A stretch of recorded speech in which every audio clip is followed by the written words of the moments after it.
کراچی کے علاقے نارتھ ناظم آباد کی ایک پرانی 5 منزلہ عمارت میں ایک ایسا وقت آتا ہے جب ہر گھڑی رک سی جاتی ہے۔ رات کے 2:17۔ اسی وقت اوپر والے خالی فلور سے قدموں کی آواز آتی ہے، حالانکہ وہاں کوئی نہیں رہتا۔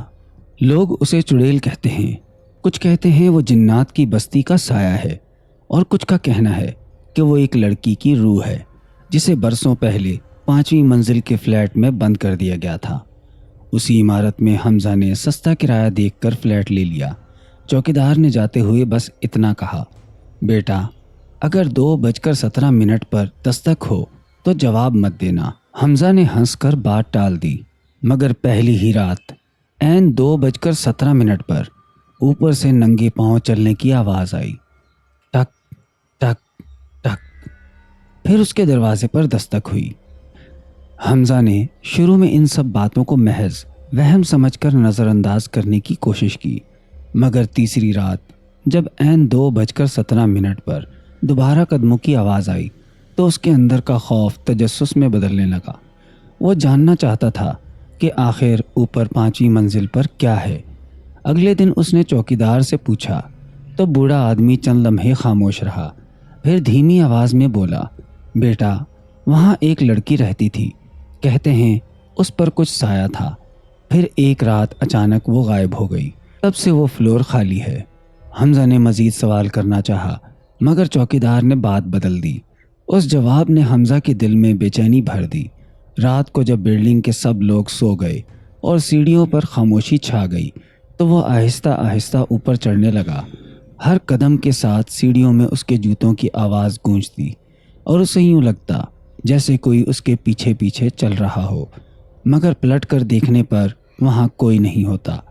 5ویں منزل پر پہنچ کر اسے ایک عجیب سی بو محسوس ہوئی، جیسے بند کمروں میں برسوں کی نمی اور پرانے کپڑوں کی سڑاند ہو، مگر اس میں ہلکی سی مہندی اور لوبان کی خوشبو بھی ملی ہوئی تھی، جیسے اکثر عامل لوگ جادو توڑنے کے وقت جلایا کرتے ہیں۔ کوریڈور میں صرف ایک بلب ٹمٹما رہا تھا اور آخر میں فلیٹ 5A کا دروازہ کھڑا تھا، جس پر زنگ تو لگا تھا مگر ہینڈل چمک رہا تھا، جیسے کسی کے ہاتھ روز اسے چھوتے ہوں۔ حمزہ نے دروازے کے قریب جا کر کان لگایا تو اندر سے ہلکی سی سرگوشی سنائی دی، جیسے کوئی آہستہ آہستہ قرآن کی آیت دہرا رہا ہو، مگر الفاظ واضح نہیں تھے۔ اس کا گلا خشک ہو گیا، مگر اس نے ہمت کر کے ہینڈل گھما دیا۔ دروازہ بغیر آواز کے کھل گیا۔ اندر مکمل خالی فلیٹ تھا، مگر فرش پر دھول میں تازہ قدموں کے نشان بنے ہوئے تھے، اور وہ نشان الٹے تھے، ایڑیاں آگے اور انگلیاں پیچھے، بالکل ویسے جیسے دیہات کی کہانیوں میں چڑیل کے بارے میں سنایا جاتا ہے۔ دیواروں پر جگہ جگہ کالی لکیریں بنی تھیں، جیسے کسی نے ناخن رگڑ رگڑ کر نشان چھوڑے ہوں۔ بالکنی کی طرف سے ٹھنڈی ہوا آئی، حالانکہ باہر مکمل سناٹا تھا۔ حمزہ آہستہ آہستہ قدم بڑھاتا ہوا بالکنی تک پہنچا تو اسے لگا جیسے کوئی اس کے بالکل پیچھے کھڑا ہو۔ اس نے مڑ کر دیکھا تو لمحے بھر کے لیے اسے سفید کپڑوں کا ہلکا سا عکس نظر آیا، جو فوراً دیوار میں جذب ہو گیا۔ اس کا دل زور سے دھڑکنے لگا۔ اسی لمحے دروازہ پیچھے سے خود بخود بند ہو گیا اور کمرے کا بلب تیزی سے جھپکنے لگا۔ فضا میں اچانک اتنی ٹھنڈ پھیل گئی کہ اس کی سانس دھواں بن کر نظر آنے لگی۔ پھر اسے بالکل قریب سے ایک مدھم سی آواز سنائی دی، مجھے اوپر قید کیا گیا تھا۔ یہ آواز نہ مکمل عورت کی تھی، نہ مکمل سرگوشی، بلکہ جیسے کئی آوازیں ایک ساتھ بول رہی ہوں۔ حمزہ نے جیسے ہی وہ سرگوشی سنی، اس کے اندر کی ساری ہمت ٹوٹنے لگی، مگر دروازہ بند ہو چکا تھا اور کمرے کی ہوا غیر معمولی حد تک سرد ہو گئی تھی۔ بلب تیزی سے جھپک رہا تھا اور ہر جھپک کے ساتھ دیواروں پر سائے لمبے ہو کر پھیل جاتے تھے، جیسے کمرہ خود زندہ ہو کر اس کے گرد لپٹ رہا ہو۔ اچانک فرش پر بنے الٹے قدموں کے نشان حرکت کرنے لگے۔ وہ نشان آہستہ آہستہ اس کی طرف بڑھنے لگے، جیسے کوئی نظر نہ آنے والی ہستی دھول پر قدم رکھ رہی ہو۔ حمزہ پیچھے ہٹنے لگا، مگر اس کی کمر دیوار سے جا لگی۔ اسی لمحے اس کے سامنے ہوا میں ایک دھندلا سا وجود بننے لگا، پہلے سفید سا دوپٹہ، پھر لمبے سیاہ بال جو زمین تک پھیلے ہوئے تھے، اور پھر ایک چہرہ، زرد، بے جان، آنکھیں بالکل سیاہ جن میں سفیدی کا نام و نشان نہ تھا۔ اس نے وہی سفید لباس پہن رکھا تھا جو دیہات کی کہانیوں میں چڑیل کے بارے میں سنا جاتا ہے، مگر اس کے پاؤں الٹے تھے۔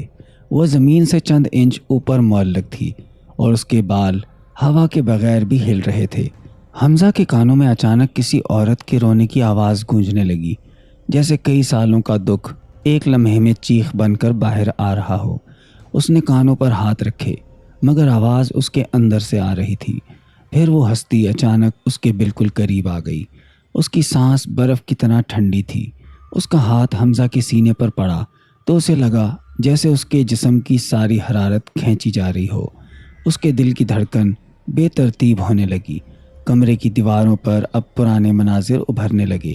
ایک لڑکی جسے زبردستی اس فلیٹ میں بند کیا گیا، اس کی چیخیں، دروازے پر دستکیں، اور پھر خاموشی۔ حمزہ کو محسوس ہوا کہ وہ صرف خوف کا سامنا نہیں کر رہا، بلکہ کسی ادھوری داستان کا بوجھ اس پر ڈالا جا رہا ہے۔ وہ ہستی اس کے کان کے قریب آ کر بولی، مجھے انصاف دلاؤ، اور پھر اس کی آنکھوں سے سیاہ آنسو ٹپکنے لگے جو زمین پر گرتے ہی دھواں بن جاتے تھے۔ اچانک کمرے کا فرش لرزنے لگا، جیسے پوری عمارت کانپ رہی ہو۔ بالکنی کا دروازہ زور سے کھلا اور تیز ہوا اندر آئی، مگر باہر مکمل سناٹا تھا۔ حمزہ نے ہمت کر کے اونچی آواز میں آیت الکرسی پڑھنا شروع کی۔ ہر لفظ کے ساتھ وہ سایہ پیچھے ہٹنے لگا۔ اس کی چیخ بلند ہوتی گئی اور کمرے میں ایک خوفناک گونج پیدا ہو گئی۔ بلب زور سے پھٹا اور کمرہ مکمل اندھیرے میں ڈوب گیا۔ اندھیرے میں صرف اس چڑیل کی سیاہ آنکھیں چمک رہی تھیں۔ پھر اچانک ایک زوردار دھماکہ ہوا اور حمزہ کو لگا جیسے کسی نے اسے زور سے دھکا دیا ہو۔ وہ بالکنی کے قریب جا گرا۔ اگلے ہی لمحے دروازہ خود بخود کھل گیا اور سب کچھ خاموش ہو گیا۔ کمرے کی ٹھنڈک ختم ہو چکی تھی، دھول میں قدموں کے نشان مٹ چکے تھے اور فلیٹ پھر سے سنسان اور خالی نظر آ رہا تھا، مگر حمزہ کے سینے پر جلے ہوئے ہاتھ کا نشان واضح طور پر موجود تھا، جیسے وہ چڑیل اپنی موجودگی کا ثبوت چھوڑ گئی ہو۔ حمزہ لڑکھڑاتا ہوا سیڑھیوں سے نیچے اترا۔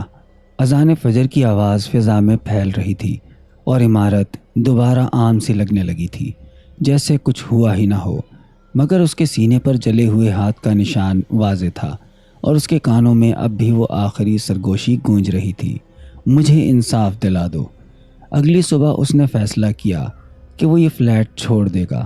سامان باندھتے وقت اسے ایک پرانی اخبار کی کٹنگ ملی جس میں لکھا تھا کہ برسوں پہلے اسی عمارت کی 5ویں منزل پر ایک لڑکی پراسرار طور پر لاپتہ ہوئی تھی اور کیس کبھی حل نہ ہو سکا۔ حمزہ نے وہ کٹنگ جیب میں رکھی اور بلڈنگ سے نکل گیا، مگر جاتے ہوئے اس نے آخری بار اوپر دیکھا۔ 5ویں منزل کی بالکنی میں سفید لباس کا ہلکا سا سایہ کھڑا تھا اور اس کے برابر ایک اور دھندلا وجود نظر آ رہا تھا۔ کچھ ہفتوں بعد محلے میں خبر پھیلی کہ فلیٹ 5B دوبارہ کرائے پر چڑھ گیا ہے۔ لوگ کہتے ہیں رات کے 2:17 پر اب بھی دستک ہوتی ہے اور کبھی کبھی بالکنی میں 2 سائے دکھائی دیتے ہیں۔